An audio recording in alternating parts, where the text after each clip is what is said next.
everyone. I'm Dan Albers, along with the head coach of the UC Clermont Cougars, Steve Ellis, and we're in the Cougar Review, our first, honestly, first in the studio here at USBN Sports, and also finally getting everything together. Just took a while to get to this point. We'll be doing this throughout the year. This will be on also on our halftime show. So, as I said, excited joining us, Steve Ellis, the head coach of UC Clermont. Steve, thanks for joining us. Thank you, Danny. Appreciate that. That's awesome that you got the studio set up.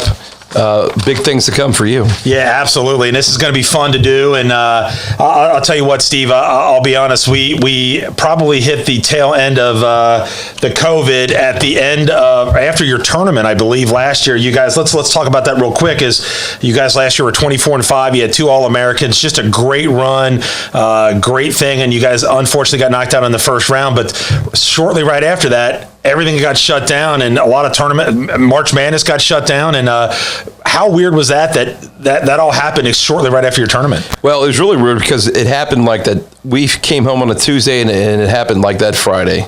And the unfortunate thing was, besides everybody else's misfortunes, was that we weren't able to celebrate the great year we had. So we weren't able to get together. We weren't able to have a ceremony or anything like that. So that was kind of tough because, I was really proud of our guys and the year that we had. So that was only the beginning of the adjustments that we had to make.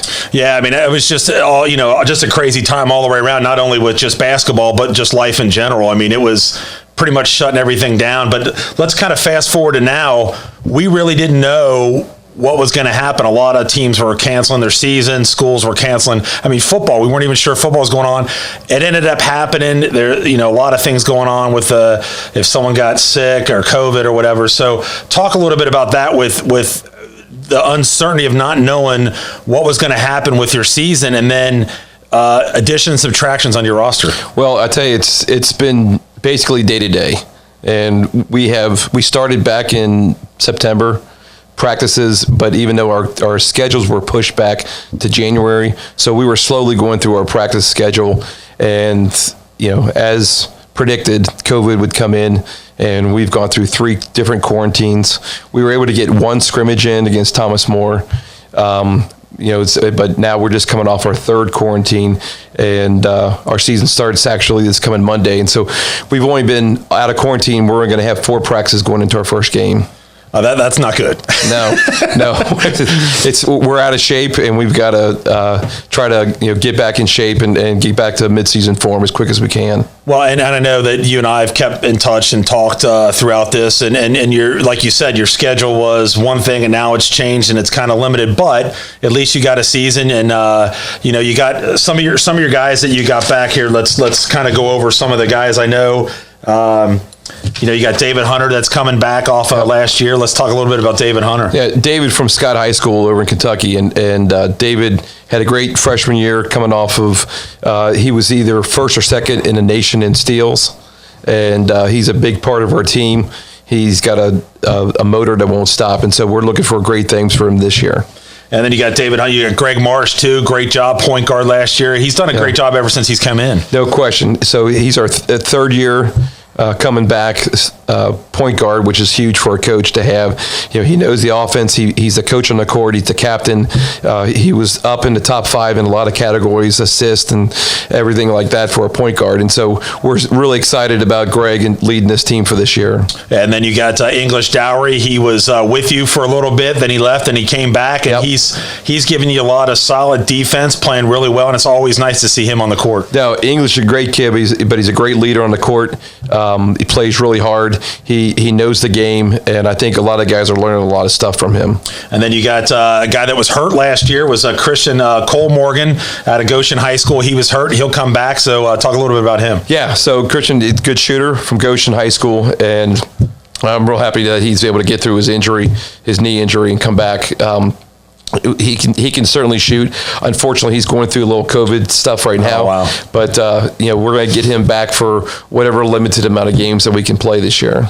And then you got John Eichholz, who was an All-American last year. He had a great season last year, and good to have an All-American coming back. It's so special for him to come back. We're really happy that he's coming back. And sophomore year, everything he learned from last year, come out of high school from West Clermont, he had put on 15, 20 pounds of muscle, and it really showed, and it really helped his game. And we're expecting big things from him this year.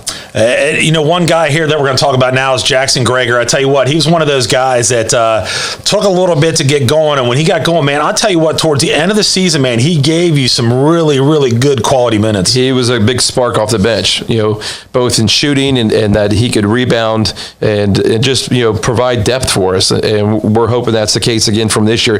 He's gone through some sickness during the preseason here, but, all the experience he got last year is only going to help him this year. So let's talk about this with, with the COVID going on, everything that was happening. The rules are that some of the schools that did not have or decided to opt out on the season, some of those guys might have transferred or had the ability to transfer if they wanted to. Is that correct? That is correct, yeah. And so with that, you've had a couple guys that have been added on from schools that decided not to play. You actually had another late addition here just as of a couple of days ago. Sure. We'll talk about that here in a minute, but we'll go down the list of some new guys that I know are new for you. Yep. Amari Mullins, he's from Holmes High School. Talk a little bit about him. Super athletic kid. He can jump out of the gym, and he's a quiet guy, but boy, he can play and he can score. So we're hoping that he can come up big for us this year. And then you got you got a forward here, Marlon Lyons. He's from Clark High School. Yeah, Marlon took off last year. He graduated high school 2 years ago, and he's joining us this year, and we're really happy he did. He's very athletic as well, but he can score and he can rebound, and he adds the size that we were missing from last year. Yeah, he comes in at 6'3", so you got right there between Amari Mullins and Marlon Lyons, 2 6'3" guys right off the bat right there, so that's pretty good for you. And then you got Caden Smith, a guard from Urbana. There's one of the guys that we're talking about that could transfer, correct, because of that? Yes, yeah. So he was at Urbana, and their school shut down, not just their athletics, the entire school shut down. And so we're really happy. He was friends with one of the guys on the team, and he transferred down to us. He was actually captain on his team at Urbana. Wow. And he's starting to come on. He had a foot injury in the summer, but he's coming on now, and I think he's really going to help us going down the stretch here. Yeah, and then the guy we were just talking about, a late addition that just came a couple of days ago, is CJ Brandon, a forward, another 6'3" guy out of Beechwood, Kentucky. Yeah, so he had, out of high school, he had gone to Transylvania University down in Lexington, and he had some injuries down there, and he wanted to come back home. And he's a great kid, quality kid, smart in the books, in the classroom, but also basketball smarts, and he's got some good genes. Yeah, absolutely. Which so we're really happy about that, and he's already fit right in with the team, and he can play. So we're happy he's there. That's good. And then you got number 14 will be Jared Baldock. He is from Purcell Marion High School, 6 foot guard. Yeah. So Jared had out of high school last year had gone to Wittenberg, and Wittenberg shut down their season, and so he was able to transfer back home. And what the misfortunes for other places is our fortune, and we're happy he was able to come back and play with us. He can light it up. He's a tough, competitive kid coming from Purcell and, under Scott Kerr there, and they made it far in the high school tournament his junior and senior year, and he can really shoot. So we're glad he's with us. Yeah, that's really good. But here we go. This is something I don't think that you've had in a while. Is a 6'9" Ethan Brooke from Sinclair College. Yeah. We didn't graduate, but our school that we went to, Sinclair College. So good to get a big 6'9" guy in there. Really good. And Ethan's a great kid. He's a smart kid in the classroom. He gives great effort in practice. And he adds a size that we've been looking for, and we're really anxious to get him the ball, and he's going to cause havoc in there on defense and altering shots and getting rebounds. So we're really happy he's there, and he comes from a great place at Sinclair. Absolutely, he does. The old Tartans, buddy. All right, and then you got number 32 is going to be Nick Braun, guard, another 6'3" guy, but he came from Mount St. Joseph. Right. And Nick can light it up. If he's open, I would say 9 times out of 10 he's going to make the shot, and he's a really smart kid. Again, we got a bunch of smart kids, and we're really excited about trying to get him open so he can make a lot of shots for us. And then you got number 33. You got Josh Baker from Cooper High School, 6'6". So there you go. You got 6'3", 6'3", 6'3", 6. So you got some pretty size this year. Yeah, we've had some size, which is what we wanted to do after last year, and we feel pretty good about that. Josh is a great kid. He sat out last year. after graduating high school from Cooper the year before that.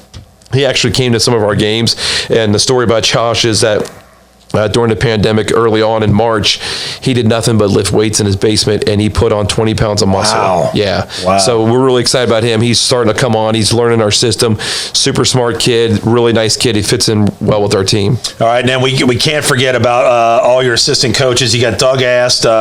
Just he's your man there. That kind of right-hand man right there. I mean, and Doug's been with you since your days at Marymount. Yeah, Doug's been there, and him and I think a lot alike on just about everything in life. And Doug is, I mean, I don't think I could do this without Doug and Kyle, but Doug does everything, for me on the right-hand side, and I couldn't be happier. Doug coming from playing in high school days at New Richmond High School, he's all-time leading scorer there. He led the city in scoring his senior year. So Doug knows what he's doing, knows what he's talking about, and I'm so glad that he's with us. Yeah, absolutely, and I'm surprised that you have a McNicholas rocket. No, I'm just kidding. Kyle Black, and Kyle is the what you would call him. He would call him the Mr. He could find anything if you wanted. You need stats, you need a team, you need a player. Kyle Black can find it for you. Kyle could find somebody's blood type if he needed it. So Kyle, who played basketball at McNick High School under Jerry Durger, so he knows what defense is about, what hard effort, and what team play is about. It's kind of crazy. I actually coached against Kyle when he was a player in high school. Wow. But Kyle's a great addition to us, and he helps out in a lot of ways and prepares our scouting reports, but he also helps with our recruiting, and all these big guys that we've got coming in is mainly because of Kyle. So we're really happy about that. Absolutely. And I'm a little biased here, but your team manager is probably the best in the country, and that's obviously my nephew Daniel. And Daniel just he's kind of reflection of both you and I. He loves sports. He gets into it so much, and he probably gives just about as much effort as the players do. Well, you can see it, and we have a highlight film, and we have we made a book of last year's success, and he's all over the book, which is unusual for a team manager. Right. But I really don't look at him as a team manager. I almost look at him as like another coach, right? Because he knows our system, he knows what we're doing. I don't miss a beat. When he's there, he knows exactly what we need, what we want, and game days, he's such a huge help. So we're really happy that he's a part of it, and I know he enjoys it so much too, and the guys love him. Yeah, he absolutely loves it. And I don't know if he'll ever quit doing it because he loves it that much. And then, of course, you got to have a great AD, and you do, and that's Brian Sullivan. And we were fortunate enough to not, we went to high school with him, and we know him pretty well. So that's important to have an AD that you can work with, and he does an outstanding job at UC Clermont. He really does, and he doesn't get enough credit, Danny. All the sports programs at Clermont have excelled both in the classroom and on the field or court, and it's all because of him. He's got quality coaches who brought in quality players, and I know they're really happy with the job he's done out there. But he is certainly earning his keep, earning his money the last 9 months with the COVID and the pandemic and the rescheduling of the games and the testing of COVID and everything like that. But obviously we couldn't do it without him, and he's a huge support for sure for our program. So we're really lucky that he's there and supporting us. Yeah, absolutely. But Brian's done a great job. And so let's kind of talk about, so last year you guys were more of I'd say 3-point shooting team. You shot the ball, you scored a lot. Now you have a little bit more size than you've had. Does for you as a coach, does that change how you went from last season to this season, and you change an offense, or is it pretty much going to be the same? It should be pretty similar to what we did last year. I mean, last year we averaged almost 95 points a game. We were first in the nation in scoring, but we weren't very tall, and it showed in some games. So this year we're going to have some height. We still have shooters, but my thing is we scored 95, but we were still giving up a lot of points. Right. So, I think we brought in not just height, but we brought some toughness in.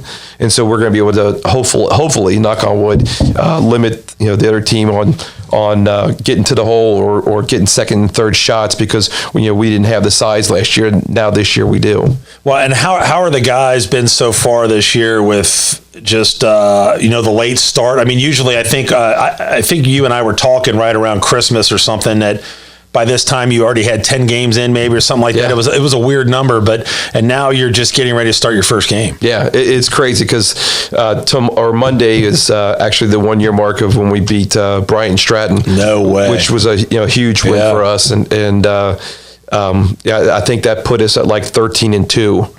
And Monday will be our first game. Wow! So we'd already had 15 games in at this point last year. So it's been trying to keep the guys focused. Through the ins and outs of having some days off from the COVID. And just preparing them for what's ahead. Our schedule's tougher this year than it was last year. Some of it's because of the teams that were available to play, and some of it's because of the teams that weren't available that we normally play that it's shut down. So we're playing more NAIA schools, which, as you may or may not know, is more scholarships and dorms, and we have neither. So we're kind of behind the 8 ball on that, but we welcome the challenge, and I feel good about what we did last year, and I think we're only going to get better this year. I'm just sitting there thinking about like preparing and just it's still there's that uncertainty that you just don't know. We can get a phone call tomorrow and the game's canceled. Just because of the way that COVID has been going on, and that's got to be difficult not only as a coach but as players too. Yeah, we've gone in quarantine 3 times, and each time, the day before we go in quarantine, we're getting better and better every day, and we're getting in shape, and we're learning the plays, we're learning to play together and getting used to each other, and then all of a sudden, bam, we're shut down for 10 days or 14 days. And so it's really tough. And we got our first game Monday against a tough Campbellsville Harrisburg, and it'll be their 4th game of the season, and they've been practicing nonstop since basically October, and this will be our 4th day. Wow. So 4th day versus 4th game. And so, like today at practice, we basically had a simulated game, just trying to get the guys up to game speed and get ready for Monday and see what happens. So, normally we'd be in midseason form right now, and now, as I told them, it's going to be a total team effort. We need everybody on board ready to contribute. Talk a little bit about that. You're playing Campbellsville, Harrodsburg. Talk a little bit about that, and have you had the opportunity? You said you've had 4 games. Have you had an opportunity? Has any of this been? I would imagine a lot of this now is going to be on video. Yeah, it's more than ever. Teams are able to do that now, just like what you do for us. And we've watched them a couple of times already, and they're as athletic as they were last year, if not a little bit more. They have a little more depth. They can score. If we remember the games last year, both games were in the 90s. Yep. And so, we struggled last year to guard them. Because we didn't have the size or some of the toughness, but we could go down the other end and make a 3. So we're hoping we can still do that on the offensive end, but kind of slow them down on our defensive end. Well, and then I don't think if I remember right, if you don't have a lot of time to turn around, because I think then you play on the 14th. Is that correct? That's right. Is that still going on? Yep. So yep. Not only that, you got to turn around and hopefully everything's okay, and then be prepared. But I'm sure the guys are just ready to go. Yeah. I'm sure they're done practicing against each other. They're sick of it, actually. No, they're ready to go against somebody else, and they're anxious to see what we can do. We scrimmaged Thomas More on November 7th. Wow. Which, that's 2 full months ago. Right. And so, we're just really anxious to get going and see what we can do. And, it's going to be tough because guys are going to get winded early, and, we're going to have to sub a little more frequently. But as the season goes along here, even though it's a shortened season, I think we're only going to get better and better. Well, I found out during the football season how weird it was to announce a football game when there wasn't really a crowd. Yeah. And so now I'm a little worried with me. You know how I am. And there's going to be just me in the gym. Yeah. And the echoes and the screaming. I'm kind of worried about, the things I'm going to do. And that's going to be a weird kind of thing, because the Cougar Dome really last couple of years has been rocking. It has been. And that's been one of the things that we feel really good about. Last year was our 4th year there, about changing the culture there. And, from before that, when they they were kind of a doormat, and not too many people were coming to the games. And as you know, the last couple of years, it's been filling up, and it gets really loud in there. As you say, it gets rocking. And this year's going to be a little bit different. And I've been talking to the team about it, about you got to bring your energy from within and with each other. And the fans are going to be the one that are on the bench. And then you guys sitting across the way announcing. But I'm not afraid of what you may or may not say. I don't know. So you're going to be fine. Well, so if I got in trouble with one particular official that we know, but we're not going to say, but that heard me during the loud crowds, I can't even imagine. So I'll try to be as calm as I can be, but then that's also going to reflect on just everybody. I mean, well, the good news is that you're going to be on the other side, so they won't think it's coming from me. So maybe I won't get the tea. That's a great point. But I mean, it's just exciting to. But you think about the hype that you guys had last year, and rightfully so, the coverage. I mean, you had Channel 5, you had, just Lance McAllister was talking about you, and he showed up at a game and watched a whole game and said how awesome it was. And that only helps, I think, with what happened here in the offseason, getting some of these guys to come into your program. I think you're exactly right. And I think we're starting to get a little recognition and a little well known. Guys were looking for a place to go and transfer, and they've heard about us. They see the success, and they see how we play and how much fun it is and how much we're team oriented. And I think it's a good option. And to think, I'm going to go to this place, this private school, I'm going to go away, whatever. Well, that's not always, what's, cracked up to be. And, I think this is, we had a player last year that played for us that was so happy that they decided to transfer to us because, it changed his life basically on the court and off the court. And so that's what we're trying to do. We've got a couple of guys that have already said something to me about, that they've transferred to us, and they're so glad that they're there. And so, get through the season here, and hopefully that they all come back next year, because this year, Danny, athletic eligibility wise, none of it counts. So this is basically a free pass for them. So Greg Marsh next year will be a junior. Correct. So because all these guys are, whatever they are right now is what they're going to be next year. That's correct. That's huge, and I think that's in the NCAA too. Right? I think it is across the board. Yeah, you can do whatever you want or make the decision what you want. That is huge. Right. Yeah. So if we can, get through this, healthy as can be, and get some experience for the new guys, let alone the veterans, and be able to add on and ready for next year, I think that's only going to put us that much further ahead. Think about that, what you said, the veterans. So the veterans you guys got as a junior, which is Greg Marsh, and then you got a sophomore Eichholz and a sophomore Hunter, and a sophomore Jay. So that's a young veteran class. And don't forget senior English Dowry. Oh yeah, and the senior, that's right, English Dowry too. And let's go back to some of your players, some of your returners real quick. As the guy that, I loved them all, but of course I did. But, the one guy that really just stuck out to me was David Hunter. Mm-hmm. David Hunter just did everything right, it seemed like. And when you needed a big play and you needed something big to happen, David Hunter was right there. Yeah, he's all over the court. He almost, in fact, I said it today, he almost guards all 5 players on the court on defense. So the good thing about David this year is that we've added some size, and so he doesn't have to guard the big guys as much anymore.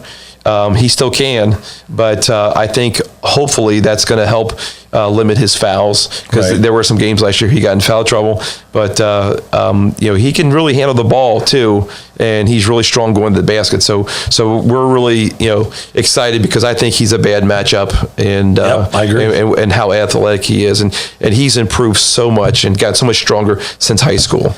Yeah, and thinking about that too, I remember watching John Eichholz in high school, and watching John Eichholz in high school, and then watching him at UC Clermont was like night and day. Night and day.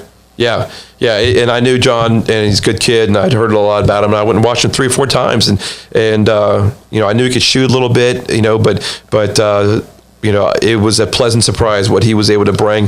He put on muscle, which, as you know, Danny, being a football guy, you put on muscle, it's going to gain you confidence, right, and it's going to make you more, tempted to do things that maybe you wouldn't do, if you wouldn't have gotten in the weight room like you did. Yeah, and Greg Marsh just has been like we talked about earlier. It's just been solid from you from day one, and I think if you look at year 1 and then you look at year 2. he grew as a player because I think year one he was trying to do too much. Yeah. In year two, if he wasn't on, he would distribute the basketball. Yeah. And if he knew and then he was on, you know what I mean? So he kind of learned and figured that out and did a really nice job. He has matured so much in that respect, and we're really happy. Like I said, he's a coach on the court. He leads the guys, and he's the motor.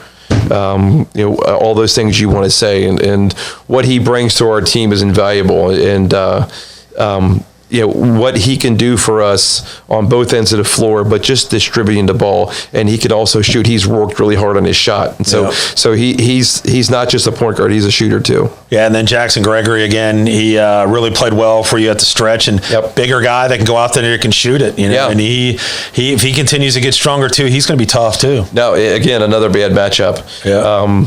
For his size and that he can go out there and step out and shoot the three. He actually helped us in our comeback in our tournament game against Vermont Tech. I'm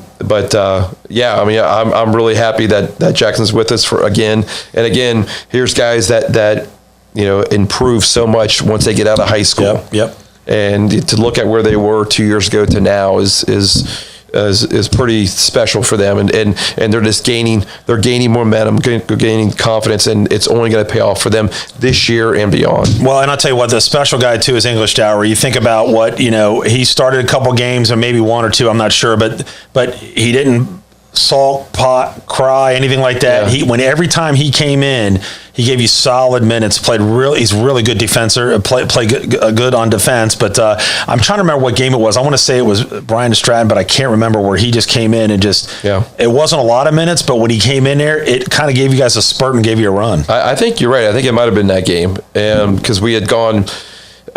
With more quicker guards to pressure, and he's obviously a part of that when we do that stuff, and he's again another leader. Not just he's a little bit older and mature than the other guys. He's been there before, and he knows what it takes.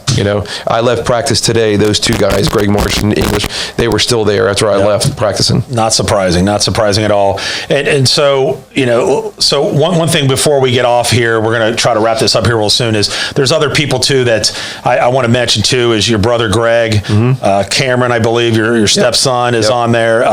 You got Tom Benassi that helps me on the broadcast, and I'm going to have Gracie Adams this year help me with the and then help me out on some other names that if you know of that help out too. Yeah, so John Raymond who helps, John Raymond who helps with our stats, and now we have a new scorebook keeper this year because Peggy Hagar, who was the scorebook keeper from day one when Phil Sincoach started the program. Wow. Yeah, so she's been there for basically 30 years.